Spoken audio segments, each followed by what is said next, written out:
ছাত্রছাত্রীরা আজকে news media TV honours ছাত্রীও পড়েছি।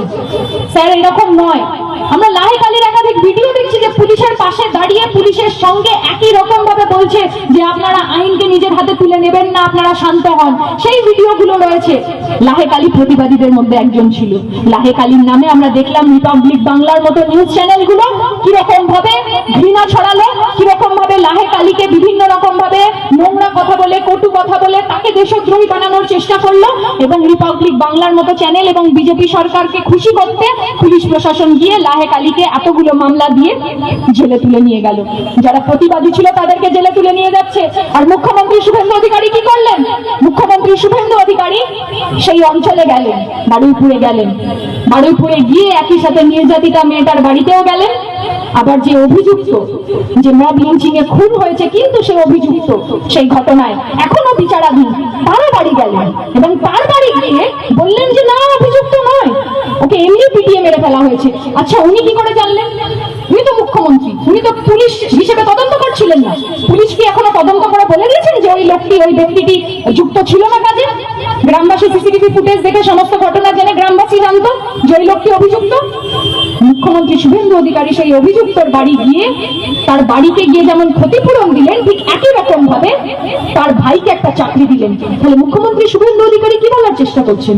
এর অন্য রাজ্যে যেভাবে বিজেপি সরকারের আমলে যেখানে ধর্ষণ করা হয়, ধর্ষকরা যখন জেল থেকে বেরিয়ে আসে তাদেরকে যেভাবে মালা দিয়ে বরণ করে নেওয়া হয়, তাহলে আমাদের রাজ্যে ধর্ষণ করলে, ধর্ষণে অভিযুক্ত হলে তাদেরকে চাকরি দেওয়া হয়, তাদেরকে টাকা দিয়ে, উপহার দিয়ে পুরস্কৃত করা হয়। যে নির্যাতিতার বাড়িতে রয়েছে তাদেরকে উনি কি দিলেন? অথচ আমরা দেখছি যে অভিযুক্ত, তাদের জন্য ফুলমালা রয়েছে, তাদের জন্য চাকরি রয়েছে, তাদের জন্য টাকা রয়েছে। আসলে বিজেপির কাছে কথাটা খুব স্পষ্ট, ওরা তাদের পক্ষ নেবে, ওরা প্রথম দিন থেকে জানে, ওরা শুধু সেইগুলোই করে চলেছে। যারা প্রতিবাদী তাদের উপরে আইন করা হচ্ছে, মামলা করা হচ্ছে, তাদেরকে জেলে ঢোকানো হচ্ছে। 42 জনের উপরে লোকজনকে তার উপরে জেলে ঢোকানো হয়েছে। আমরা বলতে চাইছি এগুলোর বিরুদ্ধে লড়াই করা হবে। আরজি করের নির্যাতিতার বিচার আমরা আজও পাইনি। আরজি করের নির্যাতিতার মা, তিনি ভোটে দাঁড়ালেন, ভোটে জিতেও গেলেন। তিনি নিজে নিউজ মিডিয়ার সামনে এসে বলে ফেলছেন যে উনি আমাদেরকে বলেছিলেন 7 দিনে বিচার দিয়ে দেবেন, 2 মাস হয়ে গেল আমার মেয়ের কিন্তু বিচার আমি এখনো পেলাম না, এই কথাটা উনি বলে ফেলছেন। তারপরে একজন মা হিসেবে ওনার যেখানে বলা উচিত ছিল যে আমাদের এই ধর্ষণের ঘটনা পশ্চিমবঙ্গে রোখা উচিত, সেখানে দাঁড়িয়ে উনিও গিয়ে কোথাও বলে ফেলছেন যে আমার মেয়ে সুরক্ষিত জায়গায় ছিল, তার সাথে ধর্ষণ হয়েছে, এটা ঠিক হয়নি। ওই মেয়েটা বাড়ির বাইরে ছিল, রাস্তায় ছিল, কোথায় ছিল কে জানে, আমি ওর নিয়ে কোনো কথা বলতে পারবো না। আমরা বলতে চাইছি আমাদের পশ্চিমবঙ্গে সরকারও যদি নারীদেরকে সুরক্ষা না দেয়, যারা বিজেপির মতো সরকারের এমএলএ তারাও যদি নারী সুরক্ষার নামে নারীদেরকেই দোষ দেয়, তাহলে আমাদের ঘরের মা বোনরা, মেয়েরা কোথায় যাবে? যারা পড়াশোনা করতে, টিউশন পড়তে সন্ধ্যেবেলার পর, রাতের বেলার পর বেরোতে হয়, অনেক নারী কাজ করেন, রাতের বেলা করে বাড়ি ফিরতে হয়, তারা কোথায় যাবে? শুধুমাত্র মুখে বলে দিলে নারী নিরাপত্তা দেওয়া যায় না। বিজেপি সরকারকে আমরা অন্য রাজ্যে দেখছি একই সাথে কিভাবে তারা যে ধর্ষক, যারা ধর্ষণ করেছে তাদেরকে মালা দিয়ে বরণ করছে, তাদেরকে জেলে ঢোকাচ্ছে না, সাধারণ মানুষ, গরিব মানুষকে জেলে ঢুকিয়ে দিচ্ছে। উন্নাওয়ের ঘটনা আমরা জানি, প্রতিবাদ করেছিল, ধর্ষণের প্রতিবাদ করেছিল বিজেপি নেতার নামে, সেই কারণে তার গোটা পরিবারকে অ্যাক্সিডেন্ট করিয়ে মারধর করে ধ্বংস করে দেওয়া হলো, মেরে ফেলা হলো। কিন্তু যেহেতু ওদের নেতা মন্ত্রী, তাই তাকে জেলে ঢোকানো হলো না। যারা স্বর্ণ পদক এনে দিয়েছে আমাদের ভারতবর্ষকে কুস্তিতে, কুস্তিগিররা, তারা যখন অভিযোগ করলো যে আমাদের শ্লীলতাহানি হয়েছে, ব্রিজভূষণ যে কুস্তির একদম সেক্রেটারি ছিলেন, সভাপতির পদে ছিলেন, তিনি করেছেন, তখনও ব্রিজভূষণ যেহেতু নিজে একজন বিজেপির কর্মী, বিজেপির নেতা, তাই তাকে ডাকা হলো না, তাকে জেলের ভেতরে ঢুকানো হলো না। বিজেপি খুব স্পষ্টভাবে তাদের নীতি নির্দেশ করছে, তারা আসলে সাধারণ মানুষের পক্ষে নয়, মহিলাদের পক্ষে নয়, তারা ধর্ষকদের পক্ষে।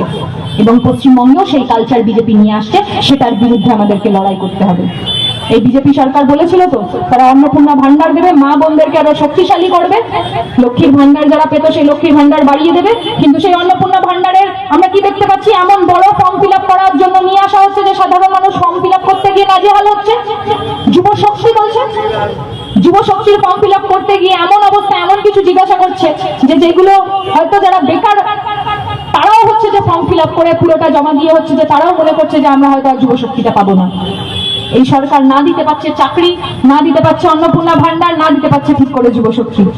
প্রচুর মা বোন তাদের কাছে প্রশ্ন করা হচ্ছে, যদি আপনার ছেলে মেয়েটা ভ্যাকসিন পায়নি সরকারি, তাহলে আপনি পাবেন না, আপনি সরকারের কথাই মানছেন না। বলা হচ্ছে যদি আপনার ছেলে মেয়েটা সরকারি স্কুলে পড়াশোনা না করে, প্রাইভেট স্কুলে পড়ে, তাহলে আপনি পাবেন না। আমাদের সরকারি স্কুলগুলো বেঁচে রয়েছে, 8,000-এর বেশি সরকারি স্কুল বন্ধ হয়ে গেছে, গোটা ভারতবর্ষে 70,000-এর বেশি সরকারি স্কুল বন্ধ হয়ে গেছে। তাহলে পড়াবে কোথায় মানুষজন ছেলে মেয়েদেরকে?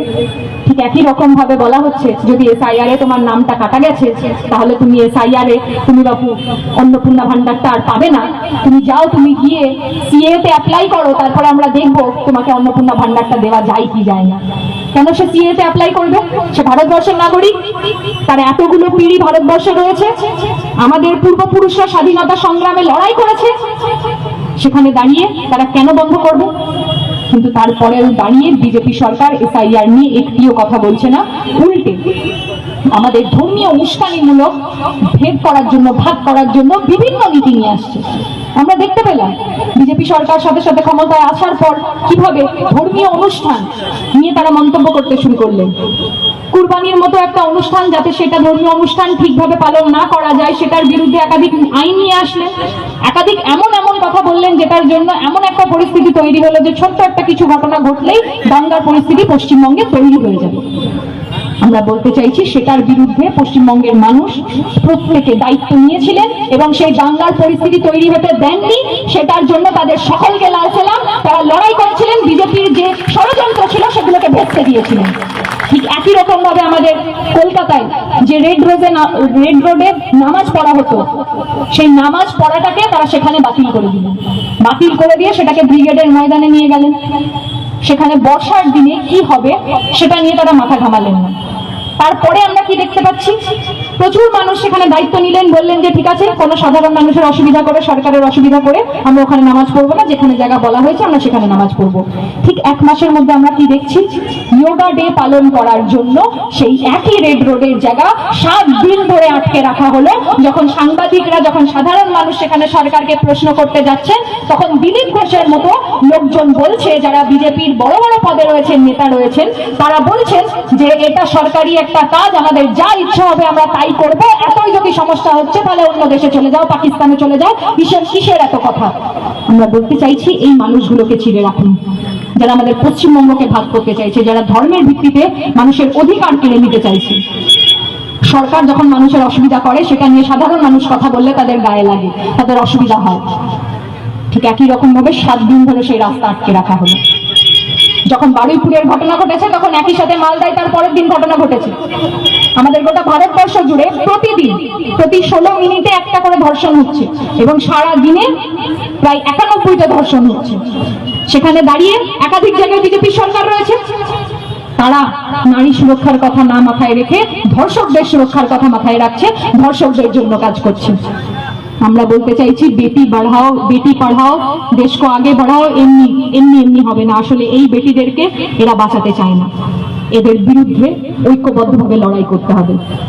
আমাদের যে জোম্যাটো, সুইগি, যে সমস্ত অ্যাপগুলোতে বিভিন্ন লোকজন, র্যাপিডো, সেখানে প্রচুর ছেলে মেয়েরা কাজকর্ম করেন, তারাও ঠিক মতো ন্যায্য মজুরি পান না, কিন্তু তাদেরকে পেটের দায়ে সেই কাজগুলো করতে হচ্ছে। আজকে মনে করুন তো, যদি সত্যি সত্যি শূন্য পদগুলোতে নিয়োগ করা হতো, তাহলে কত ছেলে মেয়ে এই অঞ্চল থেকে কাজ পেত। কিন্তু সেই নিয়োগগুলো করা হবে না। প্রতিনিয়ত আপনাদের কাছ থেকে অধিকারগুলোকে আরো কেড়ে নেওয়া হবে। গরিব লোক আরো বেশি করে গরিব হবে, আর যারা বড় লোক তারা আরো বেশি করে বড় লোক হবে। সেটার বিরুদ্ধে আমাদেরকে লড়াই করতে হবে, সেটার জন্য আমাদেরকে লড়াই করতে হবে। আমরা বলতে চাইছি, এই যে হকারদেরকে উচ্ছেদ করে দিচ্ছে, আপনার আমার যে সমস্যাটা হবে, এখন যে দোকানগুলোতেও রাস্তাঘাটে রয়েছে সেখান থেকে আমরা জিনিস কিনতে পারি, কিন্তু মলে যখনই চলে যাবেন একটা বড় প্লাস্টিকে আপনাকে লিখে প্রাইস ট্যাগ লিখে দিয়ে দেবে, সেখানে আর আপনি দরদাম করতে পারবেন না। সেই জিনিসটাই আপনাকে কিনতে হবে, সেই আম্বানি আদানির লাভেই আপনাকে দিতে হবে, সেই দামই আপনাদেরকে দিতে হবে। আমরা বলতে চাইছি বিজেপি আসলে এরকম সরকার এইটা করার চেষ্টা করছে, যাতে আমাদের ক্ষুদ্র শিল্পকে বাঁচানো যায়, আমাদের ছোট ব্যবসায়ীদেরকে বাঁচানো যায়।